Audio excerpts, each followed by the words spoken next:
প্রতিদিন করার মতো কিছু ছোট ছোট আমলে সালে শিখিয়ে দিবেন।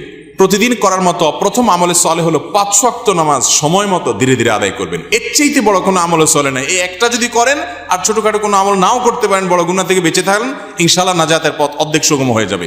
5 ওয়াক্ত নামাজ, এইটার কোনো বিকল্প ইসলামে আর কিছু নাই। এইটা ঠিক রাখতেই হবে, এই ক্ষেত্রে কোনো ছাড় নাই।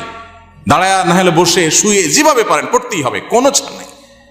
অতএব 1 নম্বর আমল হলো 5 ওয়াক্ত নামাজ পড়বেন। 2 নম্বর হলো সকল বড় বড় মোটা মোটা গুনাহগুলা থেকে বেঁচে থাকবেন। চোখের গুনাহ, হারাম জিনিস দেখা, হারাম জিনিস শোনা, গালমন্দ করা, মানুষের হক মারা, হারাম খাওয়া, এই বড় বড় গুনাহগুলো থেকে বেঁচে থাকবেন। নাম্বার 3, নবী করিম সাল্লাল্লাহু আলাইহি ওয়াসাল্লাম প্রতি বেশি বেশি দুরূদ পাঠ করবেন। আল্লাহুম্মা সাল্লি আলা মুহাম্মাদ ওয়া আলা আলি মুহাম্মাদ, শুধু সাল্লাল্লাহু আলাইহি ওয়াসাল্লাম, দুরূদ ইব্রাহিম যত বেশি পারেন দিনে 10 বার 20 বার পাঠ করবেন। নাম্বার 4, ইস্তিগফার বেশি বেশি করবেন। আস্তাগফিরুল্লাহ ওয়া আতুবু ইলাইহি, আস্তাগফিরুল্লাহ ওয়া আতুবু ইলাইহি, আস্তাগফিরুল্লাহ আল্লাযী লা ইলাহা ইল্লা হুয়াল হাইয়ুল কাইয়্যুম, এরকম ইস্তিগফার করবেন। নাম্বার 5, যেই কোনো কাজ করবেন, এই কাজগুলোর পাশাপাশি কোরআনে কারীমের তেলাওয়াত প্রতিদিন একটু একটু করে করবেন। বিশেষ করে সূরা ইখলাস, কুল হুয়াল্লাহ সূরা একবার পড়লে 3 ভাগের কোরআন 3 ভাগের 1 ভাগ পড়ার সমান সওয়াব হয়। অতএব আপনি চাইলে কয়েক মিনিটের ভিতরে পুরো 1 খতম কোরআনের সওয়াব পেতে পারেন। বিশেষ সূরা ইখলাস পাঠ করবেন।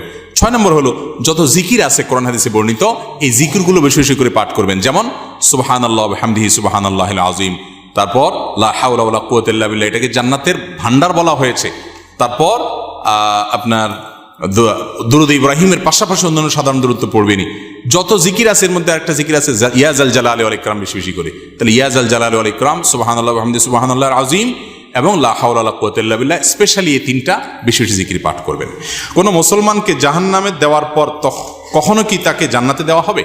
খুব গুরুত্বপূর্ণ একটা প্রশ্ন। একটু আগে যে গোষ্ঠীর কথা বলছিলাম, যারা আমাদের নবীজির হাদিসকে অস্বীকার করে, তারা শুধু কোরআন দিয়ে চলতে চায়। শুধু কোরআনে এত ইনিশিয়েট দেওয়া আছে যে এটা দিয়ে সে চলতে পারবে না। শুধু কোরআন যদি দিয়ে চলতে চায়, কোরআন তারা আমাদের নবী থেকেই পাইছে, এখন নবীর কোরআনটা মানবে, হাদিসটা মানবে না। এটা হলো একরকম মামুর ভাইয়ের আবদারের মতো। তো এই লোকগুলা বলে যে যারা জাহান্নামে যাবে তারা চিরকাল জাহান্নামে যাবে, আর কোনোদিন জান্নাতে যাবে না। এটা ভুল কথা। কোরআনে কারিমে আল্লাহ রাব্বুল আলামিন জাহান্নামীদের বিভিন্ন বিবরণ উল্লেখ করেছেন। অনেক পাপের কারণে জাহান্নামে স্থায়ী থাকার কথা বলেছেন। কিন্তু এগুলো সম্পর্কে খোদ নবী করিম সাল্লাল্লাহু আলাইহি ওয়াসাল্লাম কি ব্যাখ্যা দিয়েছেন, যার পরে কোরআন নাজিল হয়েছে, যাকে আল্লাহ পাঠিয়েছেন আমাদের কাছে, সেটা তারা জানার চেষ্টা করে না। বুখারী সহ বিভিন্ন হাদিসের কিতাবে বর্ণিত হয়েছে সন্দেহাতীতভাবে যে নবী করিম সাল্লাল্লাহু আলাইহি ওয়াসাল্লাম জাহান্নাম থেকে সর্বশেষ উদ্ধার হওয়া ব্যক্তি কিভাবে উদ্ধার করা হবে সে বিবরণ দিয়েছেন। যে তাকে জাহান্নাম থেকে উঠানো হবে, জান্নাতের কাছে আনা হবে, সে চাইবে আমাকে কাছে নিলেই হবে, ভিতরে নেওয়া লাগবে না, এবারে সে ভিতরে যেতে চায়, বিস্তারিত বিবরণ আছে। এখান থেকে বোঝা যায় যার অন্তরে ঈমান আছে সে যত অপরাধী করুক শাস্তি হবে হয়তোবা, কিন্তু একটা সময় তার অপরাধের শাস্তি মেয়াদ শেষ হলে আল্লাহ তাআলা তাকে জান্নাতে আনবেন ইনশাআল্লাহ। এই চিন্তা করে এবার তাহলে নিশ্চিন্তে পাপ করতে পারেন, যেহেতু জান্নাতে আসবেনই একবার, আর টেনশন কি। কিন্তু জাহান্নামে পড়ার পরে আল্লাহ তাআলা আমাদেরকে হেফাজতে রাখুন। কেউ যদি বেদাতকে সুন্নত মনে করে বা বলে, তার কি ঈমান থাকবে? বেদাতকে সুন্নত বললেই বেঈমান হয়ে যাবে না। এত সহজ ক্যালকুলেশন করা যাবে না। একটা আমলকে একজন বেদাত বলছে, আরেকজন বলছে না এটা, আপনি বলছেন বেদাত, আমি বলছি না বা দাঁত, এটা দাঁত আছে। কেউ দাঁত পাইছে, কেউ দাঁত পায় নাই, অর্থাৎ কেউ সুন্নত মনে করতেছে, কেউ বেদাত পাইছে।